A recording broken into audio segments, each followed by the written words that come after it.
आप देख रहे हैं न्यूज़ दूत और मैं हूं आपका दूत सुधीर उपाध्याय। यह गंगा जल नर्मदा जल संरक्षण अभियान चल रहा है। मध्य प्रदेश सरकार ने समूचे मध्य प्रदेश में नदियों और जल संरचनाओं में फैले कचरे और बिगड़ते मिलते कचरों को उठाने के लिए और उसकी साफ सफाई के लिए एक अभियान चल रहा है।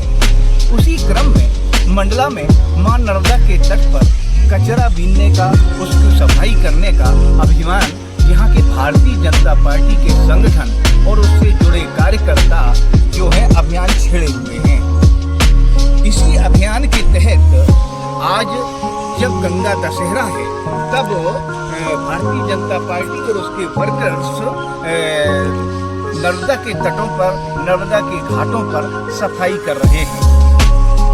वैसे भी कहा गया है कि मां नर्मदा वास्तव में वैसी नदी है जो प्रदेश की जीवनदायिनी है।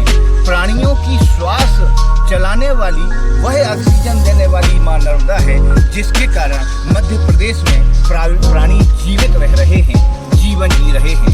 लेकिन यह भी तो यथार्थ और कड़वा सच है कि मां नर्मदा में दूषित नाले लगभग 16 की संख्या में मिल रहे हैं और तमाम कचरा पूरे शहर का मां नर्मदा में मिल रहा है, तो निश्चित रूप से वह तो दूषित हो ही रही है। हमारे साथ भारतीय जनता पार्टी के जिला अध्यक्ष भाई भीष्म द्विवेदी मौजूद हैं। हम उनसे समझते हैं कि आखिर इस अभियान से क्या नर्मदा पूर्णतः सुरक्षित, संरक्षित और स्वच्छ हो सकेगी। भाई भीष्म द्विवेदी। जैसा कि अभी आपने कहा, मध्य प्रदेश के यशस्वी मुख्यमंत्री आदरणीय मोहन यादव जी ने एक जल गंगा संवर्धन कार्यक्रम के तहत हमारी नदियों में, पोखरों में, तालाब में जो गंदगी जमा है तो हटाने के लिए एक अभिनव पहल की है, जो आज गंगा दशहरा के दिन तक चलने वाला है। 15 दिनों से कार्यक्रम मध्य प्रदेश में संचालित हो रहा है और उनका यह आह्वान कि हमारी जो शासकीय एजेंसियाँ हैं, जिनका ड्यूटी है इसकी साफ सफाई को लेकर, साथ में हमारे जागरूक नागरिकगण जो उस नदी के किनारे, तालाब के किनारे रह रहे हैं, साथ ही हमारे ऐसे समाज सेवी, स्वयंसेवी संस्था के लोग, ये सारे लोग जब तक एक जन आंदोलन के रूप में किसी कार्य को नहीं करते हैं तो निश्चित रूप से हम ये नहीं कह सकते हैं कि पूर्णतः हम स्वच्छता की ओर जाएंगे। लेकिन फिर भी यदि हम पिछले कुछ वर्षों का अनुभव देखें कि देश के हमारे यशस्वी प्रधानमंत्री हों, भारतीय जनता पार्टी की जहाँ जहाँ हमारी अपनी सरकार रही है और उनके जो नेतृत्व करता है, उन्होंने स्वच्छता की ओर एक पहल की है और उस पहल का ये परिणाम है कि व्यक्ति को हम जगाने का प्रयास कर रहे हैं। मैं मानता हूँ कि आज यदि हम सवेरे से मां नर्मदा के इन तटों में जो पॉलीथीन है, कचरा है, उसको निकालने के लिए हमारी जल संरक्षण समिति, हमारे वहाँ के नाव घाट के युवा साथी, उसमें साथ में आप भी शामिल हैं, ऐसे सभी लोग हम निकले हैं। और निकलने के बाद जब हमने देखा है तो हमने ये देखा है कि गंदगी बहुत मात्रा में है और इसको एक आंदोलन की आवश्यकता है। किसी 15 दिन के कार्यक्रम के माध्यम से इसको बांध के नहीं रखा जा सकता है। ये बात भी सच है कि यदि भारत की विभिन्न सभ्यताओं की हम बात करें तो सभी नदियों के किनारे बसी हुई है और शुरू से जीवनदायिनी या जो जल का स्रोत हमारा रहा है वो नदी रही है। और इनको लेके, इनकी स्वच्छता को लेके जितना हम लोगों को जागरूक करेंगे उतनी जल्दी हम इसका काम अच्छा करेंगे। पिछले 3 दिनों से हमने रपटा घाट में सफाई का कार्यक्रम रखा। 170 ऐसे प्रोजेक्ट हैं जिसको प्रशासन ने अपने हाथों में लिया है। बहुत से आज भी हमारे अपने क्षेत्र में ऐसे गांव हैं जहां पर हमारे कुएं सूख गए हैं, हमारे तालाब सूख गए हैं, उनमें जल नहीं है। और जल सिर्फ मनुष्य के लिए नहीं, मनुष्य के साथ साथ जितने भी जीव जंतु हैं सबको कहीं ना कहीं इस पानी की आवश्यकता है। और अथाह ये जल जो आप देख रहे हैं, मंडला जैसी नगरी, बासमती नगरी, जिसमें अथाह जल हमारे अपने बीच में है और मध्य प्रदेश की जीवनदायिनी मां नर्मदा स्वच्छ रखकर ये जल जो धीरे धीरे विभिन्न जिलों में जाता है, हम ये मानते हैं कि डिंडोरी अनूपपुर से निकलने वाली मां नर्मदा 100 किलोमीटर का सफर तय करके मंडला को चौबू ओर से घेरे हुए हैं और सबसे ज़्यादा आशीर्वाद मां नर्मदा का मंडला घाट को है।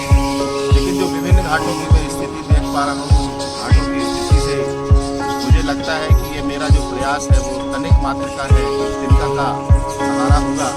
इतनी गंदगी को साफ करने के लिए मैं अपने शहरवासियों से, हमारे विभिन्न ऐसे संगठन जो इस शहर में रहते हैं, जो इसका उपयोग करते हैं,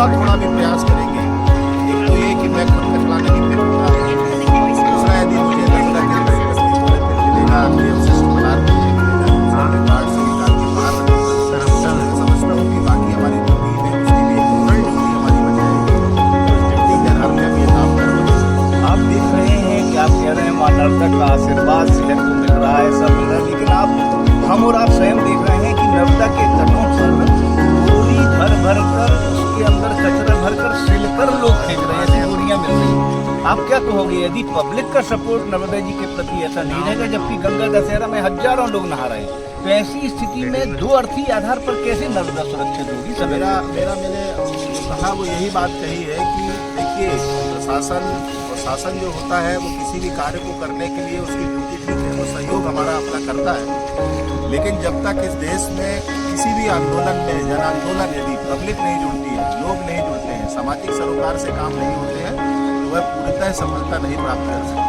मैंने यह भी आग्रह किया है अपने नगरवासियों से विशेष रूप से कि हम जो कचरा यहाँ नदियों के किनारे फेंक रहे हैं, वो अपने घर के सामने किनारे फेंक रहे हैं, उस कचरे को यदि वो फेंकना बंद कर देंगे तो अगली बार जब हम गंगा दशहरा में मिल रहे होंगे तो हमें लगता है कि इस बार से ज़्यादा हमारी अपनी घाट जो है वो साफ सुथरे होंगे। कितना अच्छा सौंदर्य है मां नर्मदा तट का।